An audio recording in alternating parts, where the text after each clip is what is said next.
Hello everyone, SirMonkeySuit or Zappy here, back again with Ghost in the Shell Standalone Complex Season 1. We are on episode 10, and in the last episode we had a complex episode yet again, and essentially it was an episode that was just based in a chat room, where each person talked about what they felt the Laughing Man was, and if there was any link to the original incident and the one that just passed.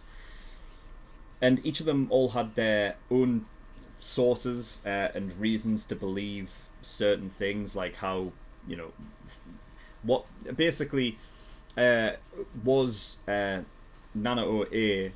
the real Laughing Man or not? You know what I mean? And things like that. Obviously, Motoko was in there alongside them and getting sort of an idea of everyone being a detective, like even though, like, not even Section 9. It's just random people and all their different thoughts on what the Laughing Man incident is. You know what I mean? But it was an interesting discussion in the post-discussion for the last episode, you know what I mean? So if you want to get all my thoughts on that and everything, then yeah, you can just obviously go watch that. But yeah, I don't think that's anything else I really need to talk about other than that. It was just a very much rumour-filled sort of hearsay episode last episode, you know what I mean? It wasn't, a lot of it wasn't based on any facts or anything like that. The only thing is that Motoko did get her hands on a bit of the virus that they couldn't get a hold of, after the incident. It's like it all just disappeared and they couldn't get like any valuable evidence with that. But one of the guys did actually get it, and Motoko's now got her hands on it. So we'll see what that does. But yeah, nothing else to really talk about. So yeah, if you do want to go watch the actual reaction to episode 10, link is in the description. There's also a link to the full length there if you do want to watch it in full and not just the 10-minute version. Then you can do, the offer is there for you. But nothing else to really talk about, so we're going to get in episode 10 and see what we get. So without further ado, let's go.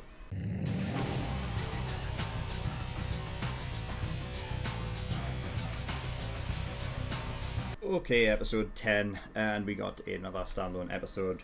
And really some backstory on Bateau. So, continuing on from like episode 8, where we got some character development with Motoko, we get some here in episode 10 with Bateau.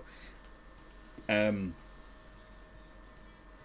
yeah, Jesus, those fucking CIA agents, man. God, I wish they'd been killed instead.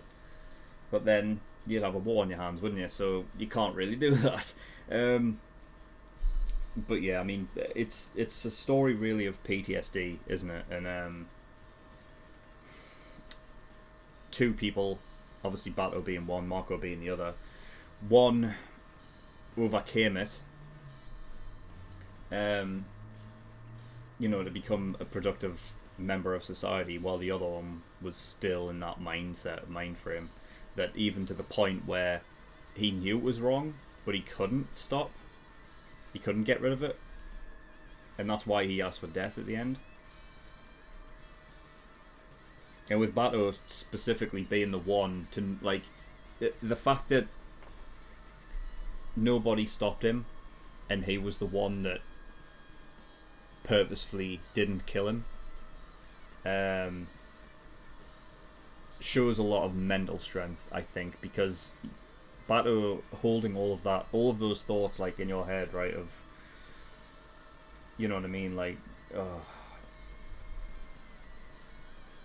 of seeing just the aftermath of all of that shit, and the hatred of this guy that was doing all of this stuff, and having to have it all come back,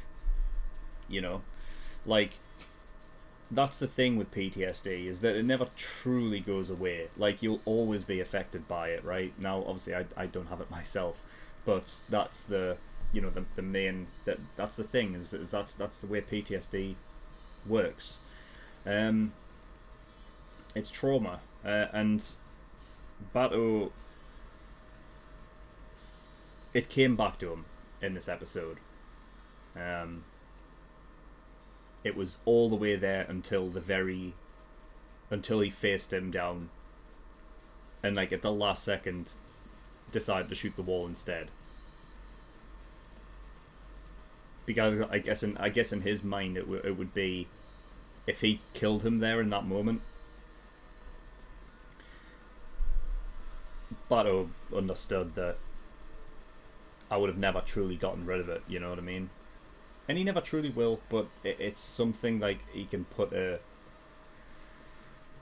kind of put it to rest. You know what I mean? And I've got to say, like, that bit at the end, there's been a couple in these standalone episodes that have got like really beautiful soundtracks in the background. This one was really good. I really like this one where he's chasing after Marco, and it's just like this. I think mournful is the correct term. You know, and it's music that just enhances the show.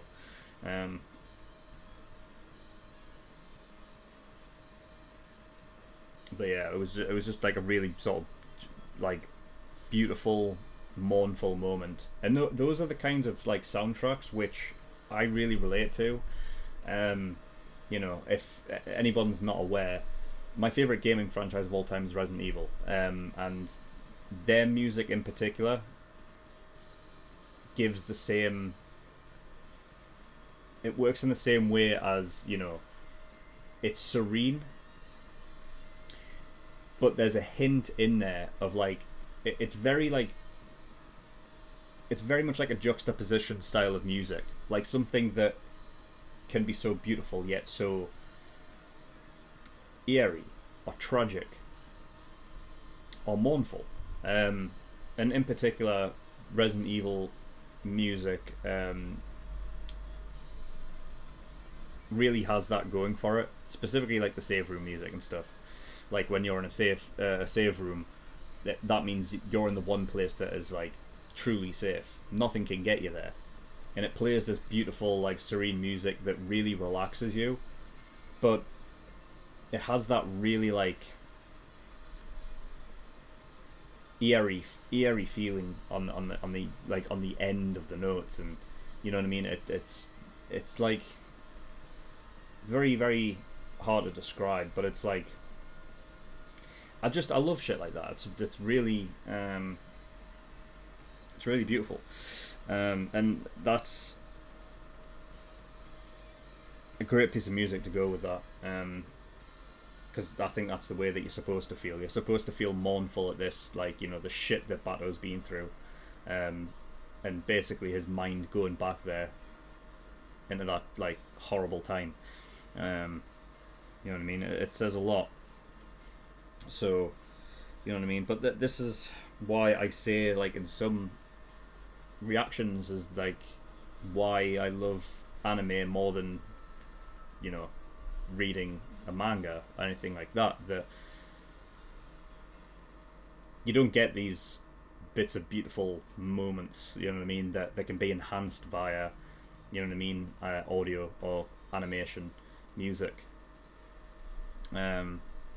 But yeah, I mean, they were talking about in this episode about Project Sunset in regards to the America, which tends to be a thing with everyone around the world. Like, America's, because it's this superpower, you know what I mean, like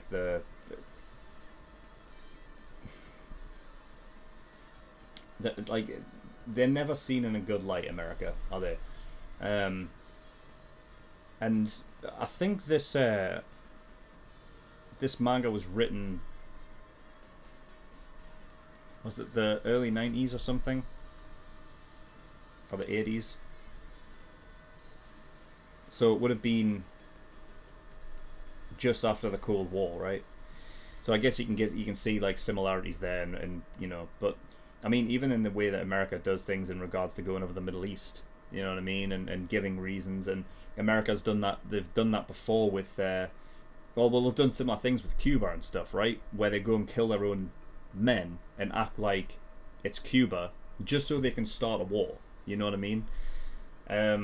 So they've done stuff like this in the past, and that's obviously what the similarities is what you're getting there with the story in regards to America and stuff, and also the way that they are so blasé about it.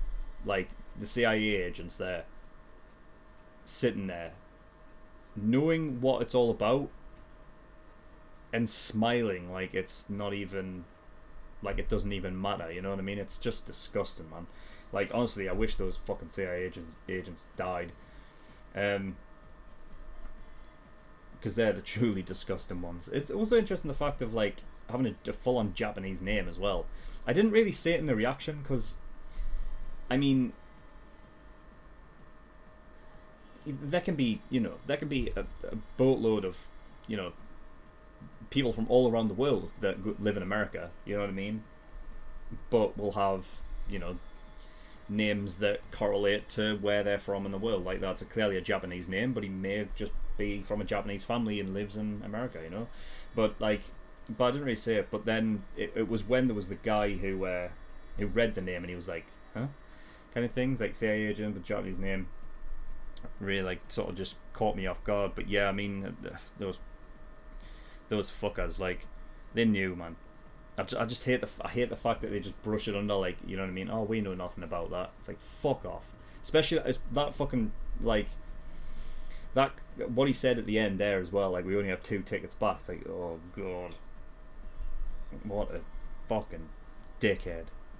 It's those people are the worst. They really are, because they know that, like, they know that they're fucking, they know what they've done. You know what I mean? But that they can act all fucking douchebaggy all they want.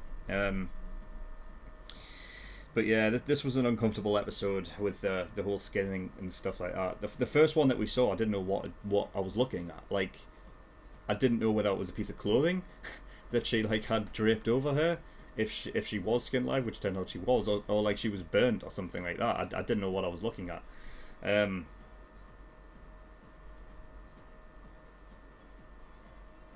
God, but like, I mean, getting away from that, the interesting thing is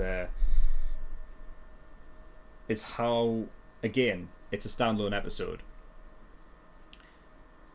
so it's given us an insight into the world and how things work, relationships between America and, Japan. It's almost like they could be at odds with each other. You know what I mean? Like, I don't know that, like, the relationship between the two, but because they were like, Americans were willing to fucking put them into Japan, like, put this guy into Japan,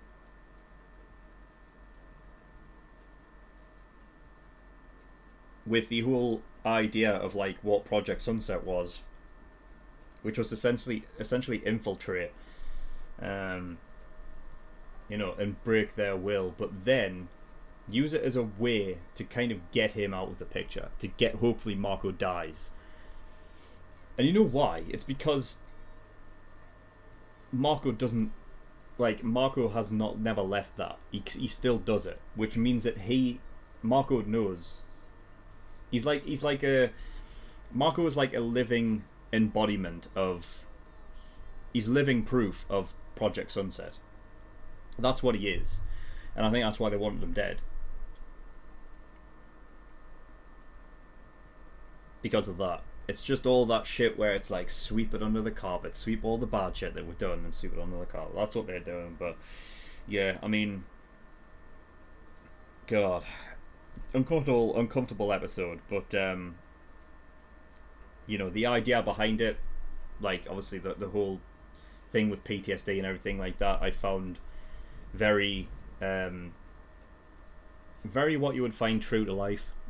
And like I said, like, that bit at the end, I love that scene. You know what I mean? Because it's someone chasing after someone and with the intent to kill, but with that beautifully mournful soundtrack over the top of it. Like, I really love that. So it's really, really cool. But yeah, I mean, that's all I've got. At the end of the day, it is just a standalone episode. So in terms of story, there's not much to just say on that. It's more about the topic at hand, and the character development, which we got with Bateau, and that's it's nice to know that. It really is. It's nice to get, like, just a handle on some of these characters that we haven't, been given information on.